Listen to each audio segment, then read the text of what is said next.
Revenge fuels some of anime's most unforgettable characters, whether they're driven by pure hatred or by a righteous thirst for payback against society's worst villain. Obsessed or conflicted, these heroes and anti-heroes channel raw, intense emotions that stick with you long after the final episode.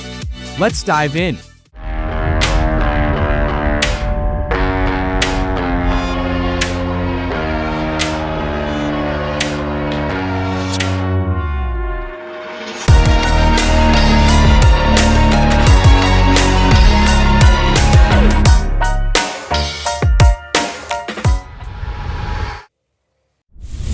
Number 20. Dragon's Dogma. Ethan's peaceful village, BBQ, is rudely interrupted by a dragon, who apparently hates ribs and unborn children, left for dead but magically reborn as an arisen, fancy RPG speak for revenge machine. He teams up with the stoic pawn Hannah. Together they stab, slash, and sass their way through demonic stand-in bosses for each of the 7 deadly sins. It's like 7 Deadly Sins live-action auditions. Along the way, Hannah provides that perfectly deadpan commentary. Think, I'll carry your sword, but I won't carry your emotional baggage. Alright, while Ethan upgrades his gear with increasingly absurd weapons, giant hammers, flaming chainsaws, that sort of thing. Expect epic boss theme music that makes you want to headbang and cry at the same time. Number 19. Bucchigire. The Shinsengumi's 8th division got ambushed and only Heisuke Todo lived to tell the tale, plus a dramatic hospital bill. Ordered to rebuild the squad, he recruits 8 criminals, because what could go wrong?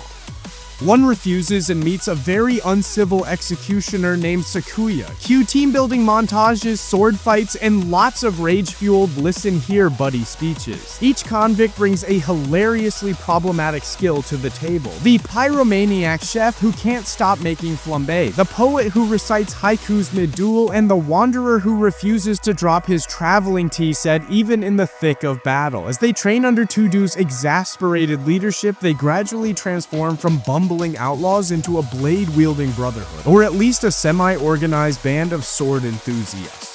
Number 18. Joran, the Princess of Snow and Blood. It's 1931, Japan's stuck in Edo cosplay, and the shogunate's hoarding some mystical dragon vein juice to stay futuristic. Enter Sawa, mild-mannered bookshop clerk by day, vengeance seeker by night, because her tribe got wiped out by a guy named Genome. Joining the elite Niue execution squad is the perfect cover. Expect library puns, steampunk ninjas, and more plot twists than your grandma's yarn. Sawa hides razor-edged calligraphy brushes up her sleeve, and at the bookstore she recommends only the darkest horror novels. Totally normal, right? When missions get sticky, her inner ice queen emerges, chilling foes with a glare colder than Hokkaido winter. And every time she cracks a rare smile, you know revenge is about to get poetic.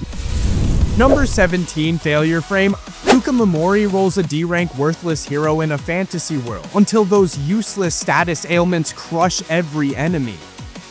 Shocked villagers call for his head, and the summoning goddess Vicious, yep, spelled Vicious, tries the old kill the weakest trope.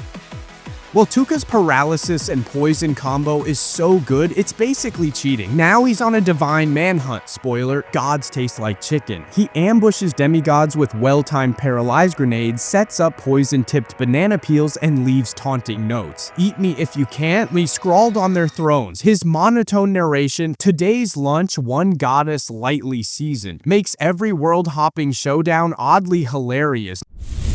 Number 16. Revenger. Rizu Kuruma accidentally offs his future father-in-law, yikes, thanks to a slick con artist lord. Racked with guilt and honor code nonsense, he joins the Revengers in group therapy with swords and poison. Picture shady European traders, corrupt daimyo, and assassins with questionable dental plans. Rizu's quest: catch the snake who tricked him and figure out if justice even exists. Hint, it's slippery. To get close to his mark, he hosts tea parties where every cup might be spiked, and practices his sorry for killing your dad speech in a mirror until he cries. Fellow Revengers offer support in the form of poison-tasting contests and cryptic fortune cookies. It's dark, it's twisted, and occasionally he breaks into a jig to shake off the existential dread.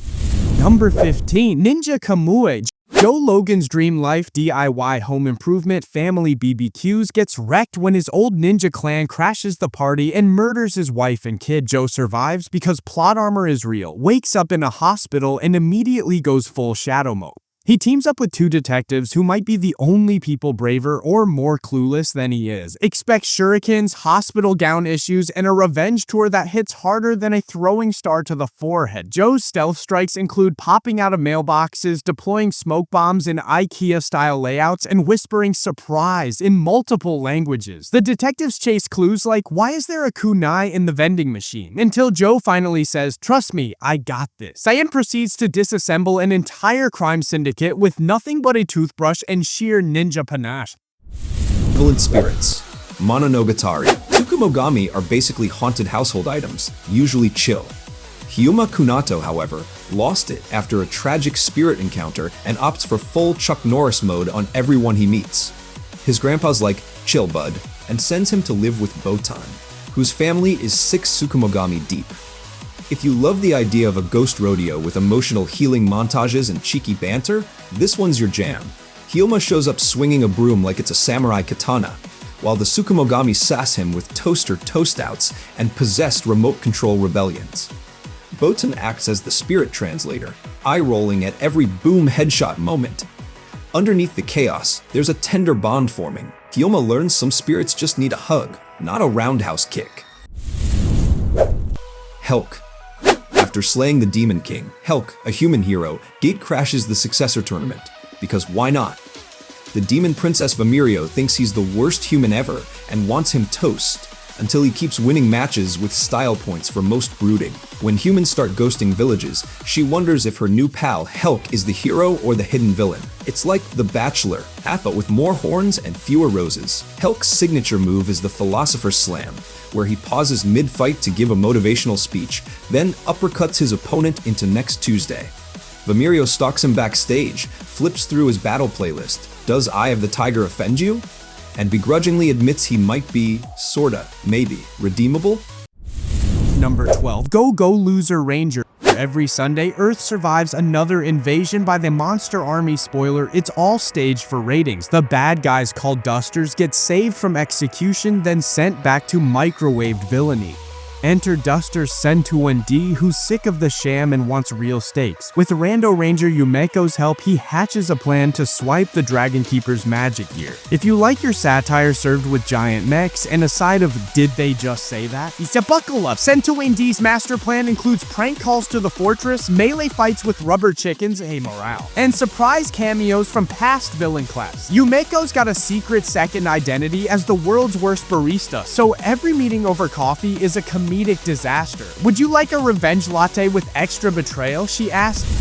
Number 11. The Elusive Samurai. 8-year-old Tokiyuki's idea of training for Shogun is perfecting dodgeball in real life. When Aku nukes his clan, he's left alone with a prophecy and a very confused priest named Suwa. Tokiyuki discovers that running away is actually a combat art. His evasive maneuvers leave enemies dizzy and viewers cheering. Revenge has never looked so sprightly. Plus, it's got swords, prophecy drama, and more slip and slide action than a water park. His playbook of escape tactics includes the disappearing teacup, the jumping bonsai nugget, and the ultimate noodle slipper, each more ridiculous and effective than the last. Suwa can only watch mouth agape as Tokiyuki carts off would-be assassins like groceries.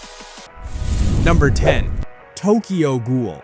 Tokyo Ghoul includes some direct revenge subplots, like investigator Kureo becoming obsessed with ghoul weapons such as Quinkways and Kagune after his wife died. But it's not solely about one protagonist seeking vengeance against one antagonist. Riz, the first ghoul Ken Kaneki meets, isn't even the main villain. She simply leaves him so maimed that Dr. Kanu must use her organs in transplant surgery to save his life, turning him into a half-human, half-ghoul hybrid, hunted by humans and ghouls alike. The anime focuses on Ken's struggle for survival, his hatred for ghouls, and his desire to remain human. His revenge on torturers like Yamori is satisfying, but it also makes him more monstrous, adopting their habits as well as their powers. Hatred and vengeance make him more like a ghoul than anything else, with only his feelings for his friends keeping him somewhat human. While the anime is truncated compared to the manga, it still tells an intriguing tale. Number 9. Blade of the Immortal. One of the most famous samurai vengeance stories in manga, Blade of the Immortal combines the gothic anti-heroism of comics like The Crow with classical samurai dramas and folklore. Though better known in print, it has had several adaptations. The 2008 anime got a mixed reception, and the 2017 live-action film was one of Takashi Miike's better anime manga-based works. But for animation fans, the 2019 ONA series Mugen no Junin Immortal is arguably the best version. It follows Manji, a samurai whose actions led to the deaths of 100 people. He meets Rin, a girl seeking revenge on the master swordsman Kagehisa, who murdered her parents. Initially reluctant, Manji sees a resemblance to his deceased sister and agrees, hoping that helping Rin might atone for his past and convince the nun Yaobikuni to cure his immortality. Number 8. Blast of Tempest. Blast of Tempest hides a mystical conspiracy behind a straightforward revenge plot. The Kusaribi clan wants to awaken the Tree of Exodus, threatening the world. Best friends Yoshino and Mahiro are drawn in when Mahiro's family, including his sister Aika, is murdered. Mahiro vanishes to seek revenge, unaware that Yoshino had been secretly dating Aika. When Mahiro returns, he reveals he made a pact with the banished witch Hikaze Kusaribe to find Aika's killer in exchange for stopping her clan. Yoshino joins him, unable to move on from Aika's death. Along the way, they uncover Aika's deeper ties to the Tree of Exodus and the truth about what happened that night. Number 7. Kill la Kill. Kill la Kill became one of the most energetic action anime shows thanks to its blend of humor, over-the-top action, and Ryuko's intense quest for revenge. After her father Ishin is murdered, Ryuko seeks answers at Honuji Academy using the weapons he left her: Senketsu, a sentient school uniform, Kimui, and the Scissor Blade, a sword capable of destroying other Goku uniforms. She battles students and unravels a plot involving Revox, a corporation misusing life fibers to make the uniform. Ishin had secrets of his own, and Ryuko's journey reveals how revenge can complicate family ties and friendships even through fan service-heavy storytelling. Number 6. Gankutsuou, the Count of Monte Cristo. It's originally meant to be an anime version of The Stars My Destination. Gankutsuou became a futuristic adaptation of Alexandre Dumas' The Count of Monte Cristo. In the year 5053, the mysterious Count helps Baron Franz rescue Viscount Albert from kidnappers, then infiltrates Parisian high society as part of his plan to avenge the betrayal that ruined his life. Possessed by the alien Gankutsuou he met in prison, the Count manipulates everyone involved, risking war between Earth and the Eastern Empire. Franz and Albert, initially pawned, may be the only ones who can stop the Count's destructive path of vengeance. Number 5. 91 Days. Set during America's Prohibition era, 91 Days begins when the Lagusa family is killed by the Venetti Mafia. Young Angelo survives, leaves town, and returns years later under the alias Avilio Bruno. Invited to work for Nero, the Don's son, Avilio sees his chance for revenge. The anime is rich in style and character development, especially the growing friendship between Avilio and Nero. But friendship can't bring back Avilio's family. Slowly, he infiltrates the Venettis, learns their operations, and plans his cold, calculated revenge. Number 4. Canaan.